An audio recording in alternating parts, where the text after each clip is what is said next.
In honor of World Teachers Day, which will be this Tuesday, October the 5th, I will share with you very briefly what I've learned on what is required to provide teachers with appropriate professional development support. To do this, I will go through a very simple analogy of how to become a good cook. Teaching is very much a practical skill, like being a cook. Imagine that you want to learn how to bake a cake. And in order to do this, you go to the best program in your country and you learn all the chemistry there is behind baking and all the philosophy behind baking. But during this pre-service training, you never actually bake a cake. Then you are sent off to the real world after graduating, but you realize that you have none of the ingredients that you need, nor do you have any of the equipment. And finally, you're expected to make ugali and not cake. Even more than that, the customers might be complaining that they want steak, even though your bosses want you to make ugali. This is your first cake. This is how you feel about baking. Now, imagine that this is the support that you now get as you start your new career. Someone comes and inspects your ingredients and your equipment, but doesn't actually watch you do any baking. You are required to participate in a series of different lectures on cooking. And people around the world are complaining about the quality of ugali in this country. This is how you feel about baking. Now, this is the experience that teachers across the world have. Pre-service training that is very theoretical and not applied, with misaligned expectations between the curriculum and the available resources at the school and the needs from the requirements from the parents and the school teachers, and lack of practical guidance and support on how to become effective, better teachers. This would demotivate the most intrinsically motivated teacher in the world.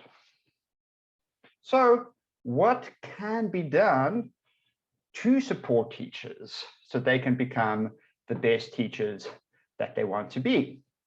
Well, the first thing is clear and consistent and realistic expectations of A, the competencies your students are meant to master. So this is what exactly you're supposed to be making, is this ugali or a cake, and the teaching techniques you're meant to use to make that cake.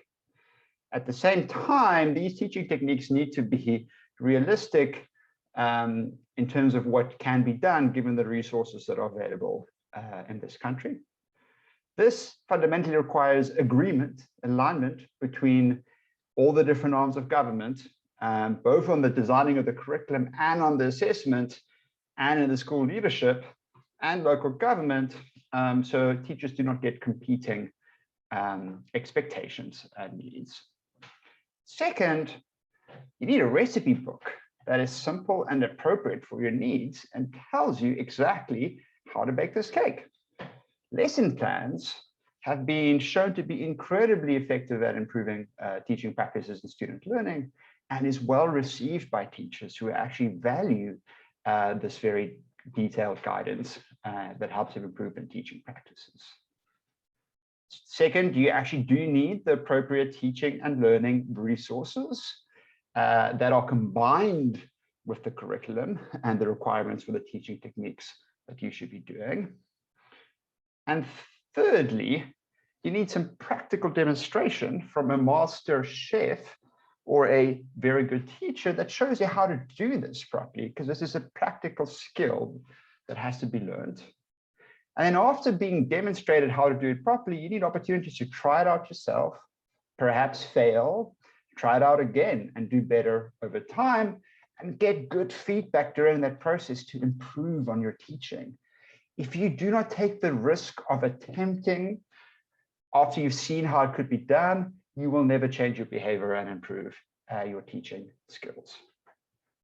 Right, and there is a lot of evidence of success across both the developed and the developing world of successful programs evaluated through randomized controlled trials that had these principles that succeeded in improving teaching practices and improving student learning. The evidence is building so strongly now that the World Bank has this amazing new initiative, the Coach Initiative, that has all this information applying these best practices on how to develop and build effective, good teacher professional development support.